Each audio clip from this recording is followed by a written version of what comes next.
아, 일주일을 쉬었더니 되게 오래 쉰 것 같은 기분이 드는데, 어쨌든 바로 시작해볼게요. 전 늘 하던 것처럼 이제 스터디 회타다만 작성한 거 가지고 진행을 할 거고요. 오늘은 1월 7일 2기 1주차가 끝났네요. 문제가 이제는 예전과 다르게 100점어치가 나오고 있고요. 근데 이제 431이 아니라 433으로 문제를 주셨더라고요. 그래서 뭐 그건 조금 차이가 있긴 한데, 뭐 큰 틀에서 차이는 없으니까 이거 가지고 바로 진행을 해볼게요. 1번 문제 같은 경우는 이제 뭐 기출에도 몇 번 나왔고 되게 무난하게 자주 나오던 거 내셨는데, 사업 인정이랑 그 공익성, 뭐 수용권 행사 뭐 이런 거 가지고 내셨죠. 일단 물음 1번 먼저 간단하게 보시면은 그 사업 인정의 4가지 요건을 설명하라라고 돼 있는데, 이게 아마 지금 어떻게 되는지 모르겠는데 기본서에 보면은 4개가 아니라 3개로 돼 있을 거예요. 그 공익성이 있어야 되고 토지보상법 4조에 있는 사업이어야 되고, 그 다음에 그 사업 시행자의 업무, 그 사업 수행 능력과 의사, 뭐 요거 이렇게 나와 있는데, 예전에 그래가지고 그 4개라고 해가지고 이거 뭐 써야 되나 되게 고민 많이 했었는데, 답안지 첨삭 받으니까 그 배려원칙으로 공익성 검토해야 된다, 뭐 이게 요건이라는데, 사실 이게 조금 애매한데, 사실 공익성이 있어야 되는 건 있어야 되는 거고, 이제 이게 비례원칙이 포함되어 있다고 저는 볼 수도 있다고 생각은 하거든요. 그래서 일단 외워두시기는 이 4가지를 다 외워두시고, 문제에서 혹시 그럴 수도 있잖아요. 4가지 요건을 쓰라고 나올 수도 있는데 뭐 3가지 요건을 쓰라고 나올 수도 있으니까, 그때는 비례원칙은 공익성 요건에 녹여가지고 그냥 같이 쓰시는 게 맞지 않을까라고 생각을 하고 있고요. 그래서 뭐 근데 일단 문제가 나왔으니까 사업인정의 의의는 당연히 써줘야 되는 거고요. 이거 뭐 다 외우셨죠? 토지보상법 20조. 근데 사업인정 같은 경우에도 토지보상법의 의의가 막 상세하게 나와 있지도 않을 뿐더러, 그 약간 기본서를 보셔도 뭐 여기저기 약간 그 다르게 나와 있는 게 되게 많아요. 그래서 이제 보통은 우리가 제일 많이 외우는 거는 그냥 판례 문장대로 그 일정한 절차를 이행할 것을 조건으로 공사업에 필요한 토지 등 수용권을 설정해주는 행정행위를 의미한다. 뭐 수용권을 설정해주는 행정행위를 의미한다고 했으니까 뭐 설권적 행정행위이다라고 쓰셔도 되고, 뭐 말은 많이 있으니까요. 네, 의 쓰시고, 그 다음에 요건 4가지, 방금 이제 공익성 요건, 대상사업 요건, 비례원칙 요건, 그리고 사업시행자 요건. 요거는 이제 명문상 법으로 정해져 있는 요건은 아니고 판례상 요건이죠. 이 골프장 판례에서 그 뭐 월세도 못 내고 이러니까 이제 사업시행 능력과 의사가 없으면은 이걸 뭐 인정해줄 수 없다, 이렇게 된 내용이 있고요. 이제 그 판례가 이 판례죠. 일단 뭐 거의 복사 붙이기 하기는 했는데, 이제 최대한 외울 수 있는 만큼 외워서 이제 본 판례에 가깝게 쓰실수록 좀 더 고득점이 나오시지 않을까라고 생각을 합니다. 읽어보시면 될 것 같고요. 넘어가서 이제 바로 물음 2번으로 갈게요. 물음 2번 같은 경우에는 21조 중앙토지 수용회와 협의하는 과정에서 공익성 검토를 받아야 되는데, 뭐 이제 형식적 심사와 실질적 심사로 나뉘고, 이제 해당 사안은 어떤 문제가 있냐, 뭐 쓰라는 건데, 이거 강정호 평가사님이 재작년부터 밀고 계시거든요. 근데 밀고 계신데 사실 시험은 아직 안 나왔어요. 안 나왔는데, 아니 그러니까 이게 보면은 제 주변에도 이제 다 외웠다고 하시는 분들이 많이 있으신데, 이제 강평가사님한테 예전에 한번 진작에 물어봤었거든요. 이게 이제 생각하시기에 시험에 정말 나올 것 같냐라고 물어봤는데, 솔직히 강정호 평가사님도 이렇게까지 시험에 나오기는 좀 어렵지 않을까라고 얘기는 하셨는데, 대신 그렇지만 만약에 이제 그 공익성 검토 관련 문제가 나왔는데 이거를 묻지 않았음에도 네가 써줄 수 있다면 고득점을 받을 수 있지 않겠느냐라고 얘기를 하시더라고요. 그 부분은 저도 동의하는 부분이라서 저는 그렇게 디테일하게는 안 했고요. 그냥 이제 그 실질적 심사와 형식적 심사의 내용이 있는 그냥 제목 정도만 해가지고 외웠어요. 몇 개, 다 하면 열 몇 개 됐던 것 같은데, 10개, 12개인가? 아무튼 네, 그것만 외웠고요. 그래서 이제 뭐 이런 문제가 나왔으면은 당연히 21조 공익성 검토 물어봤으니까 21조 4방에서 공익성 검토는 어떻게 하게 돼 있는지 일단 조문 하나 써주시고요. 그다음에 형식적 심사 기준 같은 경우에는 이거 간단해요. 2개밖에 없어요. 수용이 가능한 사업인지, 이거는 토지보상법 4조에 해당하는지, 그 다음에 사업시행 절차 여부는 21조에 보시면 뭐 관계인의 의견 충실을 해야 되고 뭐 어쩌고저쩌고 이런 게 있는데, 그거 다 했냐? 이거 간단한 거고, 실질적 심사 같은 경우에가 이게 이제 외울 때 좀 짜증나죠. 외울 때 좀 짜증나는데, 뭐 사업시행의 공공성이라든가 뭐 공공기여도 뭐 유형 뭐 재원은 어떻고 뭐 수행 능력은 있냐 뭐 약간 이런 것들 하나 하셔야 되고, 이제 토지 수용의 필요성 검토 하셔야 되는데, 요거는 뭐 피해 최소성을 중점으로 해가지고, 사실 비례 원칙이랑 약간 내용이 비슷하긴 해요, 이거는. 적백상에다가 시급성까지 붙은 거 아닌가? 이렇게 외우시면은 조금 빨리 외우실 수 있는 것 같은데, 이런 문제는 만약에 시험에 나오면요, 외운 거면은 감사합니다를 외치고, 그러니까 10점짜리 문제면 한 5분 쓰고 넘어가셔야 되고요. 못 외운 거면은요, 그냥 뒤에 문제 먼저 푸세요. 못 푸는 거예요, 이거는. 마지막에 말이라도 지원해서 써야지 못 외웠으면. 그리고 이제 사안의 경우 같은 게 이제 문제인데, 사실 우리가 쓰는 사안의 경우라는 거는 일반적으로 그냥 판례에 있는 거 외워가지고 우리 말처럼 그냥 약간 우리 말이 척해가지고 쓰는 게 사안의 경우잖아요, 보통은. 근데 이런 문제 같은 경우에는 명시적인 판례가 나와 있는 것도 없고 우리가 판단을 해야 되는 거니까 그냥 내가 생각하기에 그냥 뭐 문제 보시면은 이거 뭐 골프 연습장이 토지보호법 사조 사업인지도 안 나와 있어요, 사실은 명시적으로는. 그러니까 그냥 뭐 체육시설 뭐 이런 것도 있거든요, 사실은 있기는 있으니까 뭐 그냥 그 안에 해당하지 않을까 뭐 이런 식으로 쓰고, 그 다음에 강정호 박사님이 오늘 수업하시면서 알려주셨는데, 네네. 이 판례가 나오기 전에는 이게 골프 연습장도 사조에 해당하는 사업이었고, 이 판례가 나오기 이후에 사조에서 빠졌대요. 저도 오늘 그때 공부했는데 처음 알았어요. 그렇대요. 저도 법전 찾아봤는데 없더라고요. 네, 그래서 지금 현행법규에서는 안 된다고, 쓰면 된다고 하더라고요. 안 된다고 쓰래요. 제가 잘못 썼네요. 전 되는 줄 알았어요. 저도요. 저는 된다고 썼어요. 몰랐어요. 저도요. 근데 사실 모르면 그렇게 쓰게 돼 있어서. 그 다음에 이제 실질적인 측면에서 보시면은 돈 취득 못했고, 임차료 제대로 지불하지 못했고, 지속성도 결여돼 있고, 사업 지원의 공공성 이런 거까지는 사실 판단이 어렵지만, 이제 결론만 얘기하면 뭐다? 안 된다. 판례 결론 알고 있으면 얼추 쓸 수 있으니까. 그냥 적당히 쓰세요. 그래서 근데 이런 거는 이제 실질적 요건 검토하고 형식적 요건 검토한 다음에 마지막에 그래서 사안의 경우는 어떻게 되는가. 결론 같은 얘기는, 결론은 이제 둘 다 문제가 있다. 이렇게 쓰시면 될 것 같고, 물음산 바로 넘어가셔가지고, 이제, 이것도 사실은 그냥 판례 외워서 갖다 쓰는 거죠. 공사업을 수행할 의사나 능력을 상실한 경우, 그 사업 인정에 터잡아 수용권 행사가 가능하냐. 그래서 이제, 일단 전 이 문제는, 이게 강정훈 평가사님 스터디 문제 출제 스타일인데, 문제가 앞에서부터 이어지다 보니까, 약간 뭐라고 해야 되지? 쓸게 없어, 마지막에 가면. 그게 조금 문제긴 한데. 그래서 이제 실제로 시험장에서는 저도 10점짜리 하나에 목차 7개씩 쓰고 이랬거든요. 그래갖고 여러 페이지씩 쓰고 이랬는데, 강정훈 평가사님 스터디는 도저히 그렇게 쓸 수가 없어요. 앞에서 이미 다 써버렸기 때문에. 만약에 이 문제가 10점으로 시험장에 나왔으면은, 저는 사업인정의 의의, 수용재결의 의의, 사업인정하고 수용재결 관계 이런 것부터 10대를 막 썼을 텐데 이미 앞에 썼잖아요. 그래서 일단 다 제외하고 수용재결의 의의는 토지보호법 34조랑 54조 쓰시면 되고, 이것도 이제 잘 외우시면 되죠, 판례 문장대로. 그리고 수용재결의 요건도 썼어요, 저는. 사업인정이 있어야 되고, 토지보호법 16조 또는 26조의 협의를 걸쳤어야 되고, 사업시행자가 재결을 신청을 해야 하고, 마지막으로 관할 토지 수용의 재결이 있어야 수용 재결이 가능하죠. 이게 이루어지죠. 이게 요건이 아니라 사실 절차가 맞는 것 같긴 한데, 요건이나 절차나. 그 다음에 이제, 그 밑에는 이제 골프장 사건 이 판례 나와야죠. 공용수용은 협법상 재산권 보장에 어쩌고저쩌고 해가지고, 이제 결론만 얘기하면은, 공익성 상실, 비례 원칙에 어긋나게 된 경우, 그 다음에 공익사업 수행할 의사나 능력 상실 했을 때는, 그 사업 인정에 기하여 수용권을 행사하는 것은 수용권 남용에 해당하여 허용되지 않는다. 이게 정답이고요.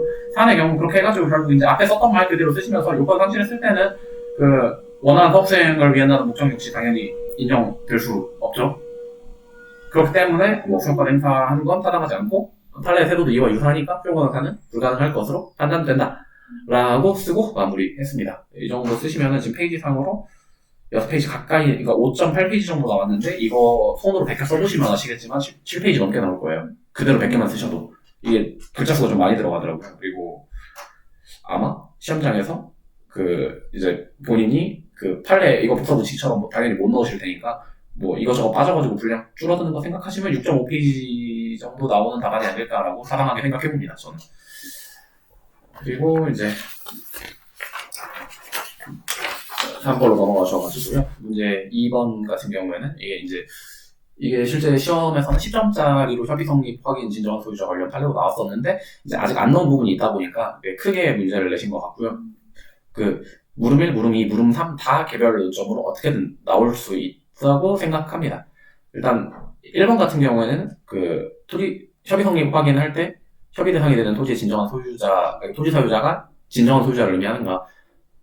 이거는 근데 약간 설명을 하고 넘어가야 될 것 같은데 뭔 소린가 했어요 처음 봤을 때. 왜냐면 토지의 소유자가 당연히 뭐 소유자지 진정한 소유자는 또 뭐고 이게 뭐 그렇게 되는데 저희가 이제 1차 공부를 해서 알겠지만 등기의 공신력은 인정된다, 인정되지 않는다, 인정되지 않는다. 그렇기 때문에 등기부상 명의인가 실제 소유자가 다를 수가 있다. 이걸 모르면 영원히 봐도 이해가 안 돼요 이게 무슨 뜻인지. 아무튼 이 판례가 이제 스토리를 얘기를 해보면은 제가 알기로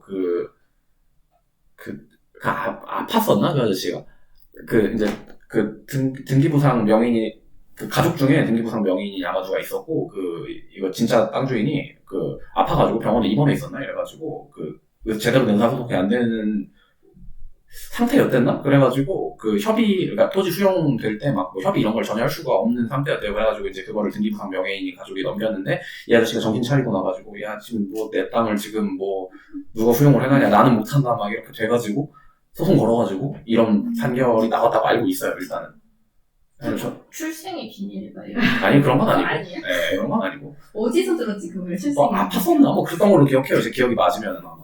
그래가지고 아무튼 뭐 그래서 나온 판례라고 이제 알고 가시면 좋을 것 같고. 그래서 진정한 소유자 관련해가지고는 일단 협의랑 협의 성립 확인 물어봤으니까 이게 다시 말하지만 개별론점으로 나오면은 이거 하나, 그러니까 실제 시험에서 나오면 이거 하나로 10점, 20점 이렇게 나올 텐데 박사님 거니까 다 이어져 있다 보니까 협의 의의를 도대체 1, 2, 3번 어디 써야 하는가? 협의 성립 확인의 의의를 어디 써야 하는가? 어디 써야 되는 거야? 이게 너무 힘들어. 그게 힘들어. 일단 저는 협의의 의미 취지, 토지보호법 16조랑 20조를 무려 미래 일단 먼저 썼고요.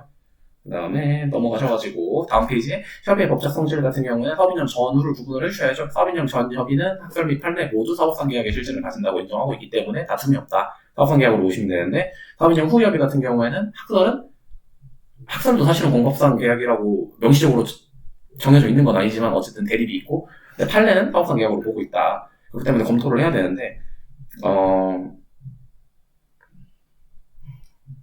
이제 여기서 우리 수험생의 약간 판단이 들어갈 수가 있는데 그래서 사업인정 후 협의를 나는 뭐 내 논리에 따라서 학설에 따라서 뭐 공법상 계약으로 갈 것이냐 아니면은 그냥 판례대로 갈 것이냐. 사실 저는 판례대로 가는 편이거든요. 그게 안전하다고 생각해서. 근데 저는 그렇게 생각해요. 이 문제에서 이 협의 성립 확인의 협의의 법적 성질이 되게 중요한 논점이고 막 이거 가지고 내가 먼저 결론을 내고 이러고 그리고 결정적으로 학설대로 가면 쓸 말이 없어지는 경우가 종종 있어요 생각보다. 그러면 무조건 판례대로 가고요. 고민도 안 하고 이것처럼 별로 중요한 것도 아니고 그냥 검토해서 넘어가는 거면 내가 공부 많이 했다는 걸 보여주기 위해서 학설대로 가는 경우도 있습니다. 이거는 학설대로 그냥 한번 가봤고요. 오늘은 삘 받아서 그렇게 갔는데 시험장이었으면 아마 그냥 둘 다 협상 계약으로 갔을 거예요. 저는.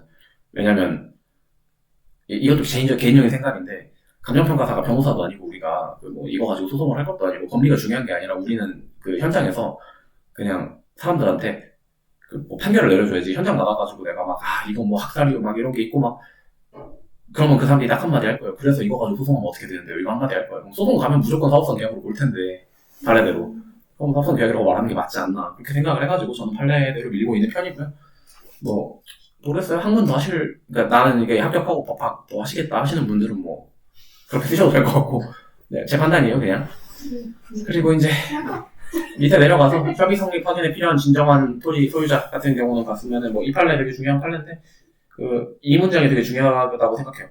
간이한 절차만을 거치는 협의 성립 확인에 원시취득에 강력한 효과를 부여함과 동시에 사업상 매각과 달리 쉽게 말하면 차단 효용을 발생시키는 원천은 사업신자와 토지 소유자가 진정한 합의를 하였다는 데 있다. 그렇다면 진정한 합의를 하려면은 당연히 뭐 토지는 진정한 소유자를 의미한다. 등기부상 명의자가 아니라 뭐 이런 식으로 결론이 났고요. 그래서 검토 보시면은 이제 뭐 타당하다고 해야죠. 그럼 토지의 진정한 소유자가 의미하겠죠.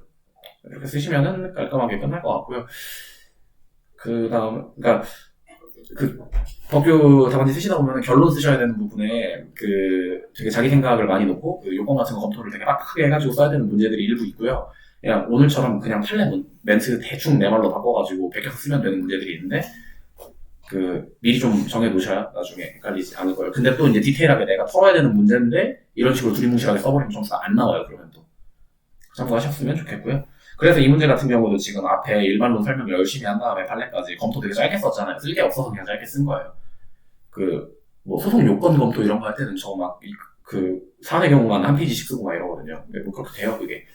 그리고 무릎 2 가시면은 그 등기부상 소유 명의자만의 동의만을 얻은 사항의 공증을 받아가지고 토지 소유 명의자가 신청을 수리한 경우 수령인가 위법한지 검토해라. 사실은 이렇게가 같은 문제로 나올 가능성이 별로 없죠. 근데 써보겠습니다. 그래서 협의 성립 확인의 의의를 드디어 여기서 썼어요. 앞에서 써야 되나 고민을 하다가 여기서 썼고요. 협의 성립 확인의 방법을 여기서 쓸까 이 아래서 쓸까 고민을 하다가 일단 여기서 썼어요. 일반적 방법하고 공증에 의한 방법이 있는데 사실은 그 강정평가사님 표현에 의하시자면 이것도 실제 실무 현장에서는 대부분 공증에 의한 방법으로 가신다고 합니다. 왜냐? 이게 간편하니까. 같은 조항에 있는 거고요. 다 외우시면 될 것 같고, 그다음에 이제 관련 판례는 뭐 같은 판례요. 방금 위에 거랑 진정한 토지 소유자의 동의를 받지 못한 채 단순히 등기부 어쩌고 하면은 다른 특별한 사정이 없는 한 그 소유자 동의 요건을 갖추지 못하는 것으로 위협하다. 뭐 당연한 얘기죠. 그러니까 사안의 경우 이거는 제가 조금 빡빡하게 썼는데 보시면 아시겠지만 그 협의 성립 확인으로 인해 해당 협의가 재결로 간주된다는 강력한 효력이 있다. 그러니까 재결로 간주된다라는 거는 그 원시 왜 안 써져? 원시 취득이랑 차단료가 생긴다. 이거 엄청 강력한 거거든요. 그래서 협의 성립 확인 같은 경우에는 요건을 엄격하게 지켜야 된다. 그렇기 때문에. 근데 진정한 토지 소유자의 동의가 있어야 된다는 게 요건에 있었는데 지금 어찌 됐든 간에 요건을 결한 법률 행위가 된 거고 뭐 당연히 위법이죠. 그것도 내용 상하자로 절차 상하자도 아닌 것 같아요. 이거는. 그 이제 내용 상하자랑 절차 상하자 여기서 써준 이유는 그래서 취소 사유냐 무효 사유냐 하는 건데 내용 상하자면 사실 무효 사유긴 한데 너무 갔나 싶기도 해요. 제가 차상하자 아니에요? 동의 요건을 결한 거니까 내용 아닐까요? 요건을 그런 거면 내용이면? 네, 법률 내용은 내용이잖아요. 그러니까 근데 그렇게 쓰긴 썼는데 지금 이거 판례에서 보니까 그 어쨌든 이제 항고 소송 제기하라고 돼 있는데 근데 무효면 소송을 제기하지 않아도 되는 건가 싶기도 하고 무효등록인 소송을 제기해야 되나 싶기도 하고 이걸 잘 모르겠어요. 저도 아직은. 아무튼 물음삼 가가지고요. 그 등기상 명의자에게 동의를 받은 진정한 소유자 동의 연결이 있는 경우에 어쩌고 그래서 이제 사업시행자의 과실 유무랑 관계없이 그 위협한지 여부랑 그다음 항고소송으로 취소를 구할 수 있는지 여부를 검토하라. 이게 문제에 똑바블그란 얘기 중에 하나가 여기서 나오는데 그 여기서는 수리행위가 위협한지 여부를 하나를 쓰고 그 다음에 항고소송으로 취소를 구할 수 있는지를 써야 되는데 이거 문제 대충 읽고 뒷부분만 읽은 다음에 항고소송으로 취소를 구할 수 있는지 여부를 검토해야겠다. 이거 10점 열심히 쓰면은 다 쓰면 5점 나와요. 그렇죠. 반을 안 쓴 거니까. 근데 예시답안에 반안 쓰다. 아 그래요? 아니 그 이장 박사님 예시답안 그래서 내가 생각에는 그 이번 문제랑 겹쳐가지고 그럴 수도 있어요. 빼신 것 같아요. 그건 그럴 수도 있어요. 근데 실제로 그 기출 문제, 그러니까 기출이 아니라 시험장 들어가가지고 그 시험장 나온 다음에 생각해보니까 2개 물어봤네요. 이런 사람들 진짜 많아요. 그런 거 같아요. 네, 긴장돼가지고 그게 잘 안 돼요 생각보다. 그리고 숨어서 2개를 물어볼 때도 많아요. 생각보다. 올해 문제 3번이 그랬었는데 맞아. 내용 상하자, 절차 상하자 둘 다 써야 되는데 내용 상하자를 명시적으로 안 물어봤어요 문제에서. 맞아. 그래서 내용 상하자 안 썼으면 뭐 다 맞게 썼어도 10점이지 그래봤자 뭐. 10.5점 받았어요. 그래요. 저는 내용 상하자 안 쓰고. 13인가 13.5인가 둘 다 써가지고 아무튼 뭐 넘어가고요 그거는. 그래서 얘기하면은 근데 이게 문제가 이렇게 나와버려가지고 저는 앞에서 협의 성립 확인이나 이런 거 쓸 거 다 써서 그냥 판례만 썼어요. 관련 판례. 진정한 토지 소유자 확정에서 사업시행자 과실 유무를 불문하고 위법한지 판례는 이렇게 얘기했고 뭐 판례 말대로 위법하다. 그다음에 진정한 토지 소유자가 수리행위 위법을 이유로 항고소송으로 취소를 구할 수 있는지 같은 판례입니다. 같은 판례 쓰시고 그 항고소송으로 하려 명시적으로 판례에서 그랬어요. 항고소송으로 해야지. 그래서 그냥 마지막에는 그냥 한마디 더 붙였어요. 민사소송이 아니라 항고소송으로 해라. 그리고 근데 궁금한 거 있어요. 네. 이게 항고소송으로 취소를 구할 수 있냐고 물어봤잖아요. 네. 근데 제가 이 문제는 강정훈 박사님 사연을 쓸 때는 네. 이제 판례 위주로 쓰라고 할 때 낸 건데 네. 실제로 문제가 이렇게 나오면 네. 그 취소 소송 요건 대소원정 기각감피 있잖아요. 네. 그거 포섭해줘야 되겠죠? 아니요 이 문제는 그 문제가 아니라 그래서 민사로 하냐 항고로 하냐 그거 물어보는 거예요. 협의니까. 형태니까. 네, 그거 물어보는 거예요. 그 취소 소송 요건 쪽으로 가면 안 되는 거예요? 이건 요건 쪽이 아니라 소송 형식 자체가 뭐냐, 그러니까 민사냐 이거냐 그거 물어보는 거예요. 그다음에 하나 더 궁금한 게 네. 있는데 항고소송이라고 했잖아요. 네. 협의 성립 법인이 재결로 간주가 되니까 토지보상법 85조 1항에 따라서 소송 제기하는 거 맞아요? 맞죠? 재결로 간주가 되니까. 네. 그러니까 이게 협의는 원래 사업상계약의 실질이기 때문에 민사소송으로 다퉈야 되는데 판례상 그 협의 성립 확인이 들어가 버리면 재결로 간주가 되니까 그 항고소송으로 다투라 이건데 문제는 지금 협의 성립 확인에 흥결이 있는 거잖아요. 그러니까 이게 애매한 거예요. 이사로 해야 되는지 아니면 항고로 해야 되는지. 저도 네. 사실 이거는 답을 쓸 때 그래서 네. 저는 이거 항고소송 쓰고 그 저희 토지보상법상 네. 취소소송이 가능하다까지도 썼거든요. 네. 근데 그거를 쓰려면은 그 여기 아까 말씀하신 그 내용상 하자 그 하자의 정조를 반드시 넣어야 돼요. 아니 굳이. 왜냐면은 그래서 이게 무효냐 취소냐를 물어본 건 아니니까 시험이. 그리고 사실 85조도 조금 애매한 게 왜냐면 85조는 이제 엄밀히 따지면 재결에 대한 불복 방법이잖아요. 그러니까 근데 문제는 이제 이게 내용상 흠결이 있는 거잖아요. 이게 재결이 맞긴 맞냐 그거부터 문제가 될 수가 있어요. 그래서 아마 두리뭉실하게 그냥 항고소송으로 하라고 한 것 같기도 해요. 판례에서도. 그럼 거기까지는 애매하면 갈 필요가 없이 그러니까 그게 그 법규 문제 풀 때 제가 이제 주로 생각하는 것 중에 하나인데 애매하면 아예 쓰지 마라. 왜냐하면 잘못된 거 쓰면 깐대요. 네, 안 쓰면은 그냥 넘어가는데, 그러니까 점수를 부여를 안 하고 넘어가는데 잘못된 걸 쓰면 깐대요. 근데 저는 책정 팀장님이 까는지 안 까는지 궁금해서 썼어요. 저도 썼어요. 그래서 저는 확신 없으면 그냥 안 써요. 최정 팀장님은 그러면 오늘 그 많이 썼죠.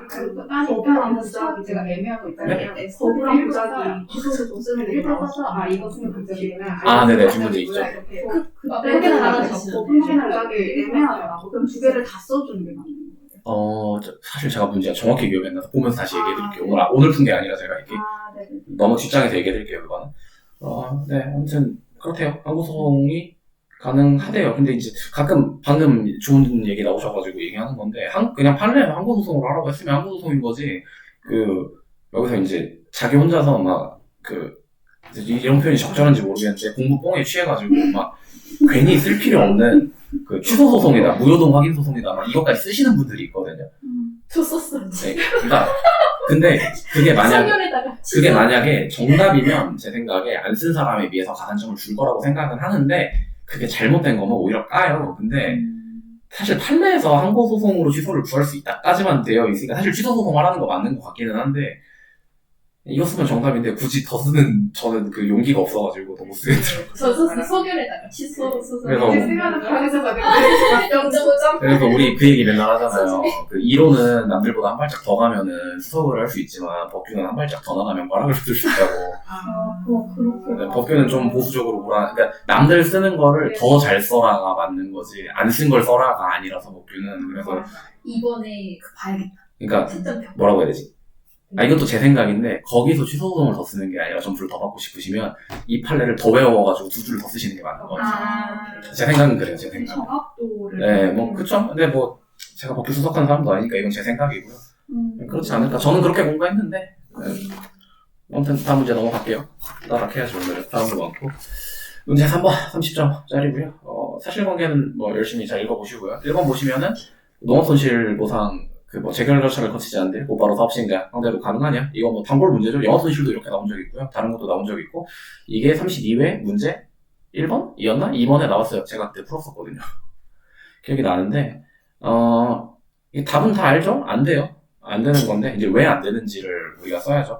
일단 이런 거 나왔으면 농업손실보상의 의, 토지보상법 시행규칙 48조 이거는 뭐 써주셔야 되는데 여기도 이제 사실은 그 보상하는 방법이 나와 있는 거지 의의가 나와 있는 건 아니라서 이 말 정도는 어떻게 쓰실지 만들어 두시는 게 좋다고 판단되고요.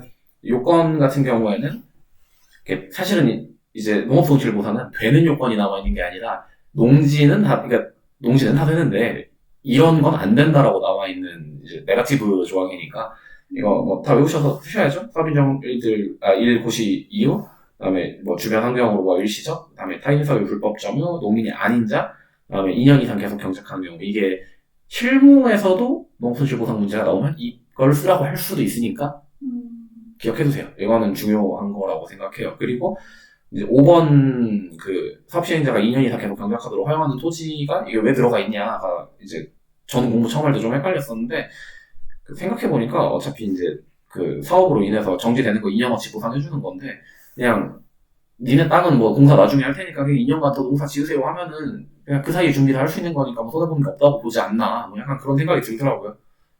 그런 거 아닐까요?